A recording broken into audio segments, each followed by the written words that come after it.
Story 1. I have a remote control excavator and a large sandbox in my basement. I like to roll a blunt and just dig. Story 2. Organizing my spice rack alphabetically really spices up my life, you know. Nobody ever asks about the perfect cumin placement, though. Story 3. I can spend hours reorganizing my bookshelves by vibe instead of author or genre. Like, rainy day comfort, chaotic genius energy, and do not read past midnight. Nobody asks me about it, but I swear it's my happy little museum. Story 4. I repair vintage electronics. I do not talk about it much because people see it as a hobby for older men. Story 5. I run a 170 terabyte media server for friends and family. They all use it, but no one wants to know how it works. Story 6. Aquascaping is like landscaping but in a fish tank. Mispronounce the Latin names of plants, talk about acidity levels, then enjoy the peace and quiet. Story 7. Designing board games. I do not try to publish them. Maybe someday. I enjoy combining game mechanics, concepts, and world building. I focus on games that last 15 to 60 minutes. Friends will play test, but their eyes glaze over when I try to explain something I am still developing. I think it is too abstract for most people, and maybe I do not explain it well. Story 8. I recently took up lettering and sign painting. It's a dying craft that few people notice or think about, and it has been very challenging. It has quickly become a new obsession. Story 9. Identifying trees and plants took me way too long. I did not realize that, to most people, a tree is simply this or that tree and plants are simply plants or weeds. Meanwhile, I am a walking encyclopedia on Latin names and on the uses they do or do not have. I will take random facts almost no one needs for 500, please. Story 10. I listen to music of all genres and create playlists based on my mood. Story 11. I enjoy watching freighters. I get really excited when I see them up close. Story 12. Photography. Nobody cares until they need a free photographer. Story 13. I extend and loop original soundtracks from video games and some songs that would not be considered popular.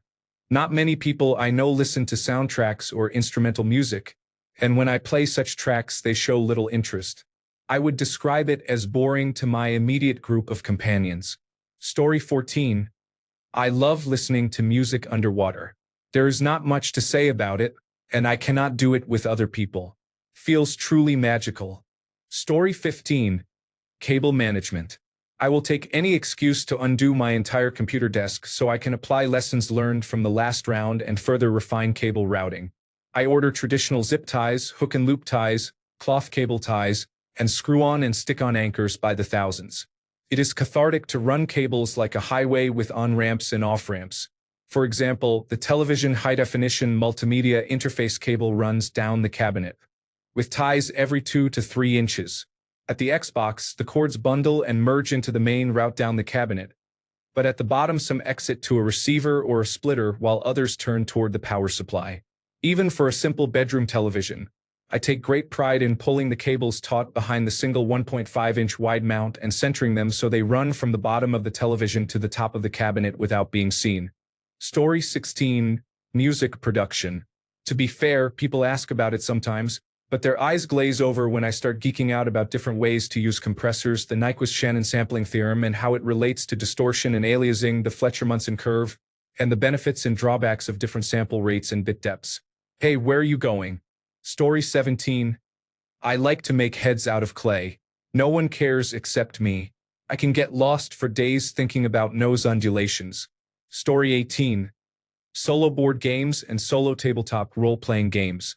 I have been told by multiple people that it is the saddest thing I have ever heard. Story 19. I am a yarn spinner. Using a spinning wheel, I wash sheep fleece and spin it into yarn. Story 20. I'm rearranging stray cats between different communities. I moved an orange cat who used to be a total loser from one trailer park to another, and now he has a girlfriend and possibly even a harem. Buddy just needed a fresh start like in the movie The New Guy. Story 21. Digital escape room games keep me sharp, or so I tell myself, but who knows. Story 22. Digital paint by numbers on my iPad and plane spotting. Story 23. I play World of Warcraft like it is a single-player game. I just level to the maximum and start over. Story 24. Reading. I mention this because men seem to have no desire to read. It is very popular with women, particularly Generation Z users on TikTok, but I have only one male friend who reads for pleasure. Story 25. I maintain a private website that documents everything in my house. It contains instruction manuals, photographs, descriptions, procedures such as how to turn the heating on, history, and documentation such as land rights, all in one place. For each appliance, I note the purchase date, where I bought it, the specifications I care about, the manuals, a reference to the manufacturer's website, and why I use the settings I do. The site includes maps and blueprints, and I have marked where every cable runs and what it does, updating it whenever I discover more. It is a combination of organizing my junk drawer, creating an Airbnb-style manual for myself or anyone who house sits, a quick reference for important details such as door and window sizes when I am shopping, and a memory aid in case I develop Alzheimer's disease and need to remember why I fixed something a certain way. I enjoy maintaining the site and keeping it up to date. When a new purchase arrives, I read the manuals, set up the device, put it in place, create a page for it, link it into other pages, download the manuals, and record why I installed it the way I did and what size fasteners it uses. I have used the site to link people on Reddit to the exact product I bought, show my father what I mean when explaining a do-it-yourself job including sizes and pictures, determine how old an appliance is to check warranty status, remember washing machine settings after accidentally moving the dials, and find manuals for appliances that no longer exist online. I doubt many other people are interested, perhaps a future homeowner if I sell the house, though I have no intention to. Everyone has a junk drawer full of manuals, random files from when they bought a house, and a box of receipts. This site is the digital equivalent of organizing that. If my house burned down, I could prove ownership, cost, and model information. If a worker arrives to clear the street sewers, I can show them a diagram of where they run. I can quickly show my neighbor what the deeds say about a fence boundary. The site also includes exact maps, the global positioning system location, and the what 3 words address, visitor parking information, sunrise and sunset angles relative to nearby buildings, which is useful for my self-built solar installation, and procedures for shutting off water and electricity, draining the heating system, and similar tasks. Story 26. I love Ace Attorney. 2 people have already told me they do not understand why it is so funny or entertaining. I enjoy graphic novels, but I want to expand into detective novels.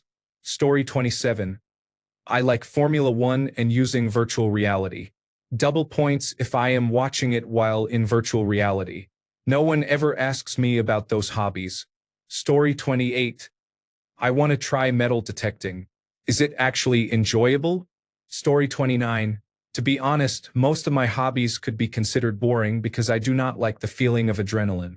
I enjoy crafting and have been particularly into crochet, collecting rocks, bird identification, and playing musical instruments. I also like playing relaxing games such as Stardew Valley and Animal Crossing. I play others as well, but I have the most hours in these and I am excited for Pokopia. I like cats, art, and puzzles, though not extremely difficult, mind-bending ones. I prefer relaxing puzzles like Sudoku and Picross. Story 30. Unclogging drains. I do not know. It does not even make sense to me. Or untangling jewelry. Story 31. I would say 3-dimensional printing. Except for those who do it, no one really cares until they need something printed. Story 32. I quite enjoy Laura Ingalls Wilder's Little House on the Prairie franchise. Story 33. Miniature and cross-stitch embroidery, but not regular embroidery. I receive questions about it from older people when I do cross-stitch on public transportation. Story 34. Reading. Honestly, I get that school ruined reading for a lot of us. But I swear, once you find a good book, you'll be reading deep into the night and, throughout the day, be gripped with emotion. I'm not an emotional man, but some characters in books have grown on me and sometimes make me very sad. I have learned so much from reading fiction that I genuinely cannot stop talking about it. After months of proselytizing, I convinced my friend to pick up a great book, and now he is even more passionate than I am, laughing out loud. Mission accomplished, I would say. My favorite web serials are The Perfect Run by Maxime J. Duran. An immortal dealing with existential dread searches for his childhood friend after thousands of time loops. Worm by Wildbow. A troubled teenage girl unlocks powers and seeks to improve the world that caused her pain. She is mistaken for a villain, infiltrates a criminal organization, and develops Stockholm Syndrome. The Zombie Knight Saga by George M. Frost. After killing himself, the main character is offered a position by a Grim Reaper to serve him and protect people. Having found a purpose, he accepts the offer. Pale Lights by Erratic Ureta. Professional thief Tristan Abraskal is commissioned to steal a briefcase. It turns out he has killed someone he should not have, and a syndicate is after him. He escapes to the brutal trial of the Lost Dominion to seek safety among the Watch. You can find most of these on Royal Road. Give them a try and let me know what you think. Story 35. Almost anything geek-related, including comics, movies, and animation. Story 36. I really miss having a fish tank. It's one of my favorite hobbies that I had to abandon. It needed a lot of tender loving care, but my 20-gallon tank in my room at my parents' house was so relaxing and cathartic. Story 37. I want to win a storage unit auction just once. I presume it will mostly be hauling garbage. Story 38. Embroidery. I was asked to make a doll inspired by Coraline for a friend, and it turned out very well. Story 39. I go fossil hunting, mainly for ancient marine life. There are no sediments from the age of the dinosaurs here, and even then vertebrate fossils are off-limits for private collecting. Nobody around here cares about some coral and a few ammonites so long as it is not public land and you have permission before digging up someone's yard. I suppose if you find a rare invertebrate fossil the state might take an interest, but mostly it is ancient seashells for me, and I have not been at it in ages. Story 40. I love creating Pinterest boards on Canva. They are mood boards of things I love or am currently obsessed with. Story 41. Organizing my digital life. I also organize my physical life, but that is the tiniest bit easier to share. Story 42. Edible wild mushrooms have been a passion my whole life. They are not the most glamorous hobby, but they are inexpensive and very rewarding. Story 43. Comic books. Not just reading them, but collecting and arranging them, then rearranging them. Story 44. Whenever I talk about baseball, there is always someone who insists it is the most boring sport in existence. Little do they know I am a complete nerd for analytics, pitching data, bat tracking, and anything related to why a ball moves the way it does and how a wooden bat can send it into the stratosphere. Story 45. Telephoning Norris McWhorter at 3 in the morning and asking him, "What is the biggest leaf?" Story 46. My friend and I got really into making miniatures over the winter. It is honestly a lot of fun and just the right amount of challenge. Story 47. I like stationery. I collect different stickers and keep them in a book. I also use special paper for to-do lists and origami. Story 48. When I talk about genealogy, my family's eyes glaze over, but I've learned so much history from looking up people. Story 49. I am interested in genetics and anthropology. I have read widely and participate in many online communities about these subjects. Nobody in my life remembers that I like this. At Christmas they ask, "What do you even do?" Story 50. Organizing my bookshelf feels boring to others but therapeutic to me. Story 51. I crochet, and the conversation usually goes like this. "Oh, that's so cool. Actually, can you make me this stuffed toy for free?" "No, I can't. I don't have the time, but I can help you learn and send you some YouTube videos that helped me." Silence. Crickets. Awkward. Story 52. Trading stock options is a topic with many great online communities, but in real life very few people I meet understand anything about it. Story 53. I go metal detecting when my back feels okay, laughing out loud. I find jewelry and a few coins, but usually bottle caps, cantabs, and random pieces of trash. Story 54. People do not have to ask because I never stop talking about rock hounding. Story 55. I enjoy card collecting. I like going through and sorting by sets and card indexes, while most people only care about the handful of grails I have pulled. Story 56. Disc Golf. Most people who play love talking about the game. I'm not that guy, but I do really enjoy playing the sport. Story 57. I collect, rejoin, and use pretty antique tableware sets. I stick to a few patterns that were popular in their time and search for pieces to add. No one cares about grandma's dishes, but I do. Story 58. Organization is both a hobby and a philosophy for me. Everything has its place. I do not necessarily buy into the energy principles of feng shui, but I believe there are fundamental rules that make a room feel well designed. I also enjoy sharing my passion with friends. It is a true act of trust when they let me sort through their belongings to organize them. I can happily spend hours tidying and rearranging. Story 59. I absolutely love keeping fish, even the maintenance. No one understands why or how I could enjoy it except my wife. Story 60. I retype books. This sounds wild and really dumb, but it helps me catch things I would otherwise have missed. I love the feel of typing on my mechanical keyboard. Story 61.